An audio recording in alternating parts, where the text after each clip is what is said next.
Welcome back to Career Tea, where we dive into real career journeys, lessons learned, and the day-to-day realities behind job titles. I'm your host, Sohrab, and today's guest is Urmi Hossain, a finance professional, CFA and CAIA chart holder, and a passionate advocate for women's empowerment. Outside of her role in wealth management, Urmi is a self-published author, blogger, YouTuber, speaker, and a mentor. She is also the social media lead for Women in Leadership and campaign manager for Femme Influence. Urmi, it's great to have you here today. Welcome to Career Tea. Thank you. Thank you so much for having me. Good to have you here today. So to kind of get started, I want to start with a little bit about your background. I know that you're Bengali Italian and you're currently based in Montreal. Tell me a little bit, how has that multicultural identity shaped how you see the world, but also your career and your career path? That's a very good question, I have to say. I'm never sure how my multiple cultural background has helped me to make the decision of like wanting to be in finance.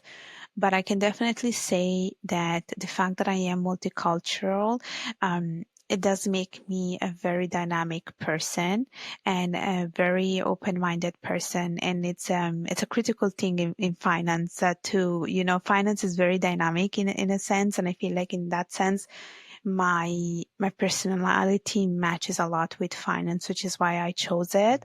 And I feel like being in finance and being multicultural, I don't know, I just feel like they go really well together. But I never it's a question that no one ever asked me, and I don't know if the fact that I have so many culture had an influence in my decisions, especially because when I was growing up, I didn't know anyone who was in finance, and finance, it was not a career choice that you are pretty much brought up to from your parents or from your family, because there are only three things that you can do in your life. You can be a doctor, an engineer, or a lawyer, and those are the only things that you hear. And I was never exposed to finance when I was growing up. Never. And I actually thought that I was going to be like a tourist guide when I was living in Italy. And before that, I thought I was going to be a therapist. So imagine how far I went. Yeah, no, I hear you on kind of, starting with a different path and pivoting. But, if you were going to be a tourist guide, Italy would not be a bad place for it. It's a beautiful country, beautiful places. So wouldn't be the worst place. No, definitely.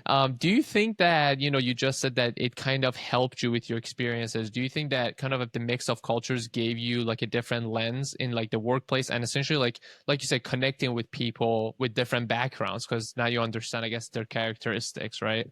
Yeah, definitely, especially because I'm based in Montreal, so even in my university, I was very much exposed to different people from different cultures, different backgrounds, and the same thing happens at work as well. Like you work with different people, especially if you work with like global companies and big companies, you will always be exposed to people coming from different parts of the world, having different cultures, having different religions and stuff like that. So I feel like that has really helped me to be able to connect better and to relate better with people. So that was, I would say, a plus for me. Absolutely. Let's walk a little bit through your career path and how you made your way into the world of finance, right? So you've built a strong foundation in finance and you hold both the CFA and CAIA designations. So what inspired you to pursue those certifications? And I know those are not easy. You're right. They're not easy, especially the CFA. But here's the thing. I always had a very big passion for learning. And I always used to think that, and I still think that like learning does not stop in a classroom, meaning that even when you graduate, you still continue learning. And I come from a background of finance. So I have a degree in finance. I graduated from a finance degree. I did my honors in finance, where I wrote my thesis about art and wine investing. And upon graduation, I started to work. And then I was like, okay, I want to continue studying. I want to build a competitive advantage. I want to be able to market myself. But at the same time, as a woman in finance, I wanted to position myself, as a way to really market myself and be an example for other women that, it's not just a man's world, but we also have a place in this world. And so that's why I was like, you know what, I'm going to go with it and I'm going to do the CFA program. And I remember being really hesitant at the beginning, really hesitant, because I was like, it's hard, what are the chances that I pass? And then you hear all these horror stories about people not passing, the low passing rates. But I was like, you also have success stories. So I can do it. So that's why I did the CFA. And after finishing up with the CFA, I was like, okay, I still want to continue studying. And the next best thing was really to do the CIA, which is very similar to the CFA program, but it's more targeting a niche, which is alternative investments.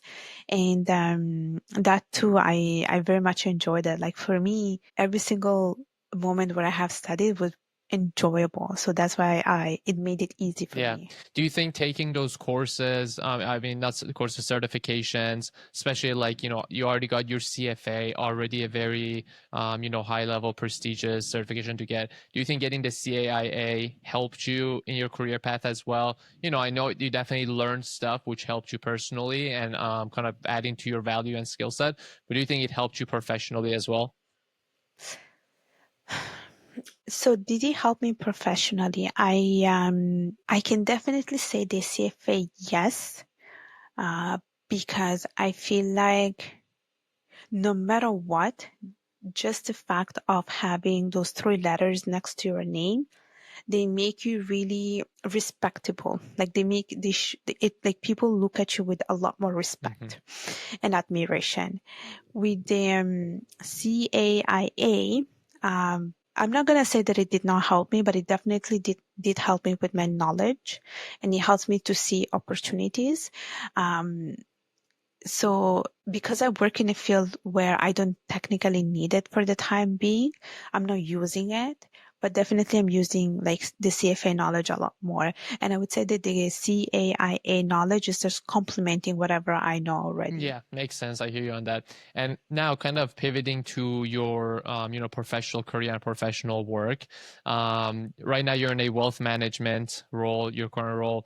What does your day to day for someone in your role look like? So I work as an associate, and I work in portfolio management. So I basically work very closely with the portfolio manager. So basically my job is really to be the right hand of the portfolio manager. And basically what I do typically is so basically I always say it's you do different things in this role. You do a little bit of everything, because you do a little bit of like administration, you do a little bit of compliance, you do a little bit of trading, you do a little bit of investing, portfolio management, you do a little bit of wealth management, you do marketing, and you do a lot of answering questions of clients. So it's a lot about serving the clients.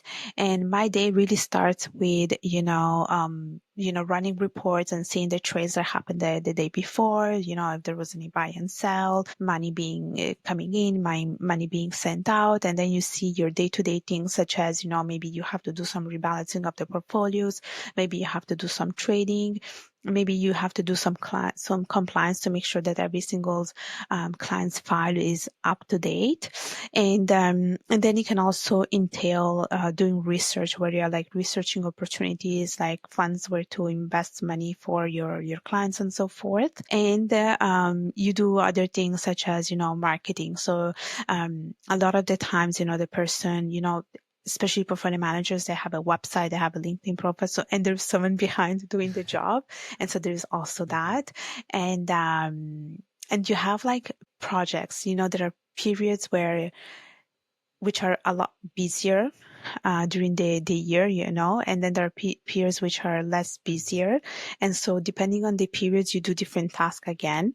Like at the beginning of the year, maybe it's the RSP season, so you have to, contribute and stuff like that. So it varies. So you do a little bit of everything typically. Absolutely. Yeah, it makes sense. You essentially talk about you handle a lot and you're doing a lot at your current job on a day-to-day basis.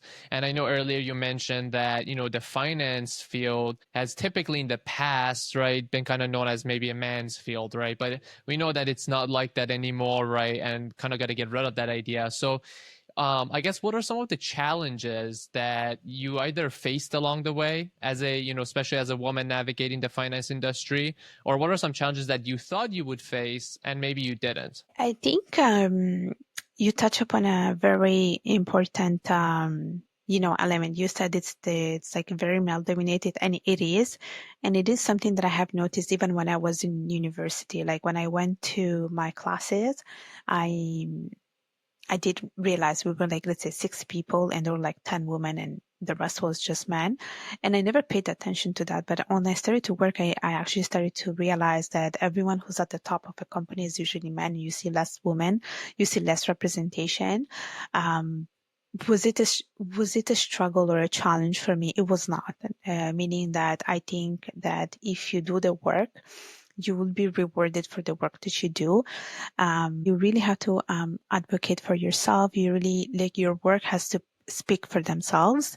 And I was lucky enough that no matter where I worked, I had a lot of mentors. So I was always seeking mentors, people that I could go and ask for questions. And I always looked up for female mentors. And that was important for me, especially because I'm working in a very male dominated industry. Yeah, no, that's awesome that you kind of like went looking for a mentor. I think it's so important in any field, anything that you do, either finding somebody that's done what you want to do, or finding a mentor that can kind of guide you, because nothing is impossible, right? And earlier you touched on it, like taking the CFA and you're like, oh, am I going to fail? But like, you shouldn't think about the failure because there's plenty of success stories. So might as well, find how it's done and then go and get it. Kind of want to pivot, and outside of finance world and your finance career, you've built a really impactful presence through writing, speaking, and mentoring. So I kind of want to dive into that a little bit. As I mentioned, you're author, mentor, speaker. What pushed you to start creating and sharing your voice in those areas outside of your 9 to 5 job? I would say for me it was more about the importance of building my brand. Like I just wanted to have my own personal brand, because I used to think that, building your brand is all about selling a product, selling a service, but you can be the product and you can be the service. And for me, it just started from passions. I just had all these passions about, creating content, writing, doing a lot of volunteering. And little by little, I started to realize that, I actually built a strong online presence. And on top of that, I built a very strong personal brand. Like it wasn't something that I was aware of until I started to Google myself. And that's how I was like, oh crap, that there's a lot of about me.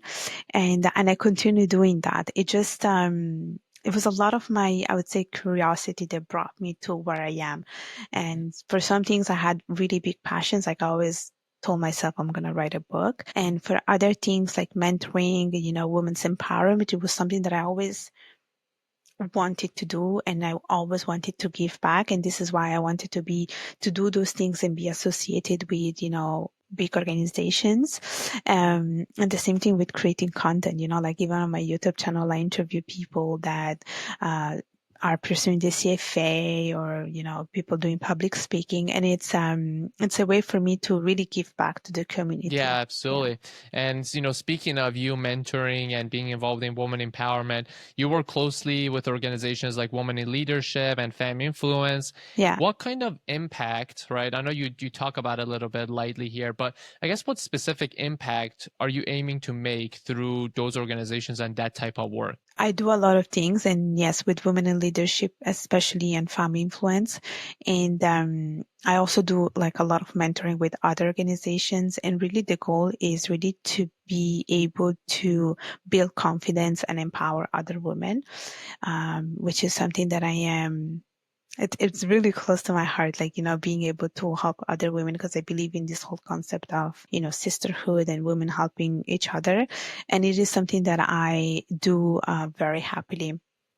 And so my goal is really to be able to empower, to be a change maker, especially when you come from culture, society where, a lot of things are forbidden and very restricted to you. You want to unlearn those things. So that's where all of this is coming from, and this is what I'm trying to do, really to unlearn that and really help other women to find their voice, find their power, find their courage, find their what they're meant to be doing. Yeah, absolutely. And you are having a lot of impact, and some of that impact it comes from your content, as you mentioned, your YouTube channel, and your book as well. What made you want to start your YouTube channel, and then what topics are you mostly sharing, and let us know what the name of it is as well. So the channel is basically my full name, nothing fancy. It's just Urmi Hossain. And how it started. So this is very interesting because it all started many years ago. We're talking about, I think, 2020, where basically I was invited to my friend's YouTube channel to talk about my own experience with the CFA. And right after that, I was like, okay, I think I also want to create my own channel. And I feel like I got I got like a shot of like adrenaline the moment I was, doing the interview with her. And I think a year after, I was like, okay, maybe it's time for me to create my own channel. And, when you start a channel, you always have to think about the niche and you're not sure where to start from. And I remember when I started it, there's this one video of me. The first video is just me talking at the camera, straight at the camera, where I'm just saying about some ways to pass the CFA level 1 exam or something like that. And there was no editing, nothing professional, nothing like formal, and it got like 10,000 views. And then I was like, okay, maybe there is potential there.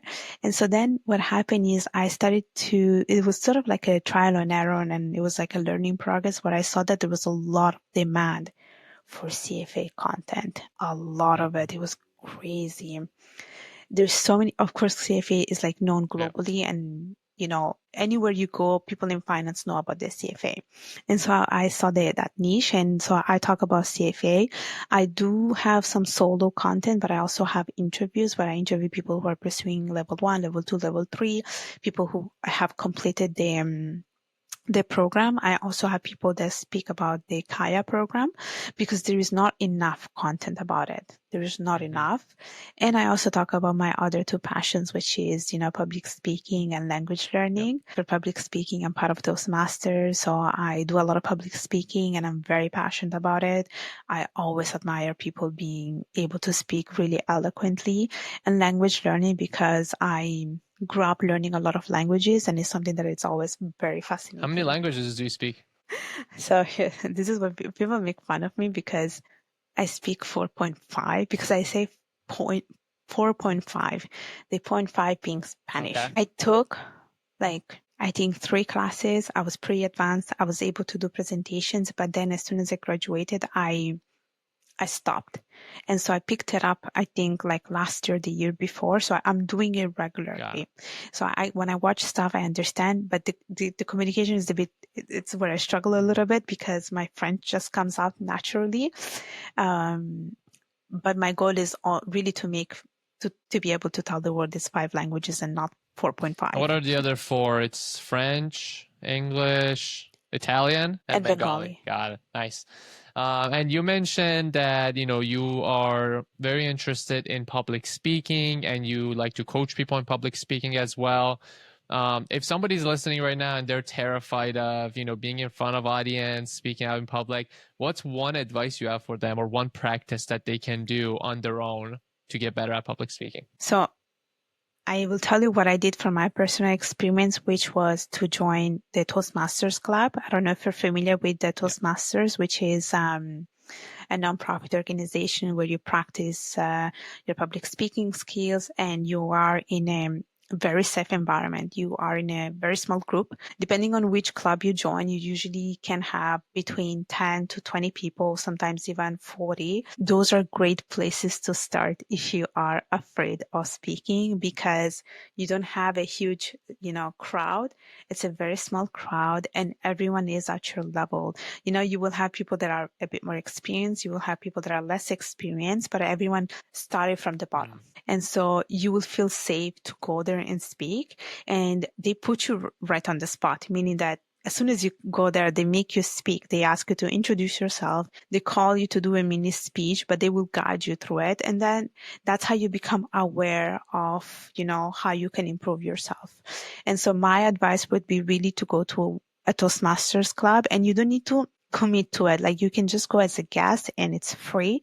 And you can just see how it is. You can run through one meeting and see how you feel about it. Wow. Yeah, most of the times people love it and they just stick to it. I think I might go try it too. It sounds like, you can always improve and get better.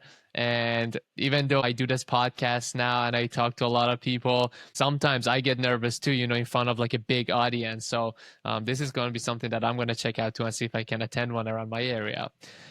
You've also written and self-published a book. Tell me what that process is like, from starting to write it until you publish it, and what inspired the subject. So the process of writing a book is actually pretty beautiful, if I have to tell you the truth, because there is a lot of your soul that is coming out of it, that you're putting basically down on paper. And when I basically self-published my first book, it was basically sort of like a journal where I'm talking about myself, my childhood, and how it was for me to basically grow up in Italy from parents who are from Bangladesh. So I grew up in two different cultures. I grew up in the Bengali culture and the Italian culture. And I make a comparison and a contrast of the two cultures in the book. And I talk about it from a perspective of a South Asian woman. And so for me, writing it was very therapeutic. It took me 4 weeks to write it, because I read a book prior to that says how to write a book in 30 days. Okay. And so after reading that, I was like, okay, I'm going to sit down and write the book. And so every day I was just writing. I was just blocking off the time and writing it. And then after 30 days, the first draft was ready. Then I reached out to someone on a freelancing website, and I said, look, I need like help with, formatting, editing, cover page, and blah, blah, blah. So she was able to help me. That took roughly 2 weeks. And then in total, it was literally like 6 weeks later, it was self-published on Amazon. Wow. And when was this that you published it? It was published in 2022, July 2022. Okay, nice. 2 years ago. Now, since then, have you thought about writing another one, writing a different book? I did. I feel like as soon as you read the first one, you're just ready to write the second one, but you have to think through a little bit on the next topic. Because mine was, of course, is nonfiction. And I think I want to focus more on a continuation of my first book, because it's a lot about cultures and my own personal experiences. And I think when you talk about your personal experiences, is something that other people go through, and I feel like people can relate to it. So it's easily, marketable. Yeah, absolutely. Makes sense. Now I'll come back again to these topics. I kind of want to pivot back again to your career journey and your career. One of your first professional careers was at State Street. Can you walk me through a little bit about what does State Street do for those that don't know, and what got you to start working there, and what was the work experience there like? The culture, the work environment, and essentially like what you took away from the roles that you held there. Yeah, so I did start my career at State Street, and we were talking about 2016. So it was 2016, so it's going to be 10 years since I started in finance. And here's the thing, it was never in my plan to work for State Street. And when I started to work at State Street, it was right after my graduation. And what happened is I was in my last semester.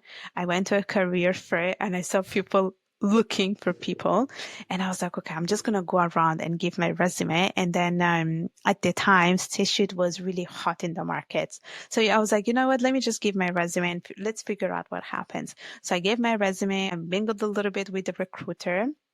And I think a week or 2 weeks later, they called me and they were like, oh, we would like to have you to come in for an interview. I was like, oh my gosh, let's do this. So I did the interview. I did a phone interview, an in-person interview.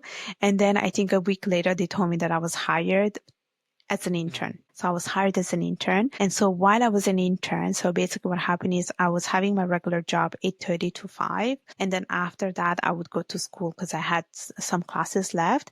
And what happened is I did that role as an intern for 4 months. And then as I was almost graduating, I approached my manager and I said, look, I'm graduating and I want to become full-time. So they hired me as a full-time employee. And then I started to basically work as a full-time employee. I did that role for 2 years. And the environment was pretty very chill and very young environment, because basically anyone who was working at State Street was straight out of university. They were just hiring a lot of university people. So it was very fun and very, Good culture. very engaging.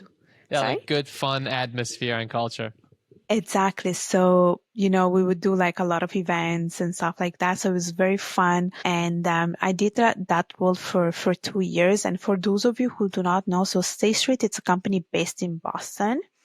And it's probably one of the biggest one in finance. They are in the financial services. They do a lot of things, to be honest. But they're very big. It's probably one of the oldest one. Like if you go and read about State Street, it's probably one of the oldest one, which is why it makes it, highly reputable, because people know, like when they see that you work at State Street, people know, okay, like we know this company, like it's not just a small boutique, it's an actual big company that is known worldwide. Just quick high level, what were you during your role, what were you doing on a day-to-day during those 2 years there? So on a very high level, so I was working mainly like, I would say in the back office. So I was working as a client support administrator, and how it works is that we were basically, simply speaking, we were giving access to our clients to use, applications to see their investments. And so we were not dealing with clients directly. We were dealing with the representative who were dealing with the clients. And we were just basically supporting other State Street employees with the services that the clients were asking for. Got it. This was on a very high level. Got it. Makes sense. And let's say there's a student right now, whether they're students or maybe early professionals, 1, 2, 3 years out of school, and they're interested in State Street opportunities. What suggestion, advice do you have for them about how they can either polish themselves or get ready to, land an opportunity there? So here's the thing, State Street, so the opportunities, there are different opportunities when it comes to State Street, but it all depends on your location, because, the Montreal location has certain roles and other places have other roles. And so for people who actually want to go and work for State Street, I would really suggest, reaching out to people that already work in the company and set up like a quick coffee chat just to have an idea of what's out there, and just to see if they can ask them for like, tips and tricks on how they can, work on some of the skills. It's important to build those kind of connections. As I always say, as a student, it's important to have like connections, and you want to start right from that. And also to go to career fairs or networking events, especially because when you are a student, you have a lot of companies coming to your campus, and they are presenting, the company, they're presenting different job opportunities. Just go out and like mingle around with some of the people, some of the recruiters, and make yourself like recognizable, like make an impression so that people can remember you. And then so that when there's an opportunity, they might call you up, make sure to do like a follow-up, like send a thank you message after you have mingled with some of these people. It's important, I would say, to have those kind of connections. So I would say connections is fundamental. Wow, you gave so many good points and so many good lessons right there, all together, whether, making yourself recognizable, networking, and continuing those connections. As I grew older and came more into a professional world and, left school, the more I understood the meaning of networking and the more I understood how important it was to have connections. So I'm glad that you bring those up.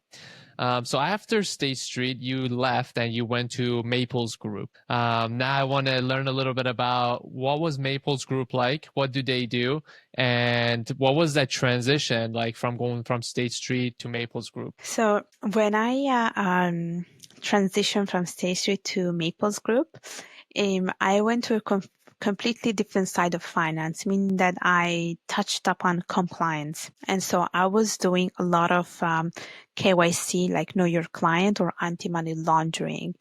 And it's slightly different, meaning that, you're not really dealing with, like clients directly, but you were dealing with funds that have clients. And basically your job was really to read a lot of documents. It's reading a lot of documents and clearly. So basically what you're doing, like a background check, if I have to simplify this, you're doing a background check on the clients who are investing in our clients' funds. And so you're like collecting documents such as your passport, their ID, proof of address. If it's a company, you're asking for like company documents. So you're basically making sure that anyone who's dealing with our clients is coming from a clear, I would say, background, because then you have also, certain countries were deemed, let's say, high risk, other countries are deemed risk, and so medium risk. And so when a country is deemed, let's say, high risk, you have to do some enhanced due diligence to make sure that the money that they're using to invest is not coming from illegal sources. So that's what anti-money laundering is about, really. Like, it's, money laundering, it's an illegal thing. Like, you're not supposed to be, investing, you're using the money from illegal sources. So we were, making sure that the money was coming from clean sources. And that's what, in a nutshell, it was all about. And I did that role I did it for 4 years, and I did grow a lot. Because I started as a junior, then I became senior, then I became supervisor. So it gave me a lot of opportunities to grow. Yeah. Wow, that's awesome. And, it seems like you were there at Maples Group for 2 more years, essentially, compared to State Street. And it seems like you got your hands on a lot more finance related stuff. I feel like I know the answer, but which of the two experiences, when you're looking back, did you enjoy more and you think you took away from more? I don't know. To be honest, like, I guess I enjoyed a little bit more Maples, which is probably why I stayed a bit longer, I would say. But also because I feel like Maples gave me a lot more flexibility in terms of like my hours wanting to study, because it was at Maples Group that I started to study for my CFA program. And so I feel like I had a little bit more of a balance, work-life balance. And so I took that chance really to focus on myself while I was doing, the work. And definitely they had a good program as well when it comes to more, like mentoring. So I had a mentor, which was good. And also I had this opportunity to really like advance in my career.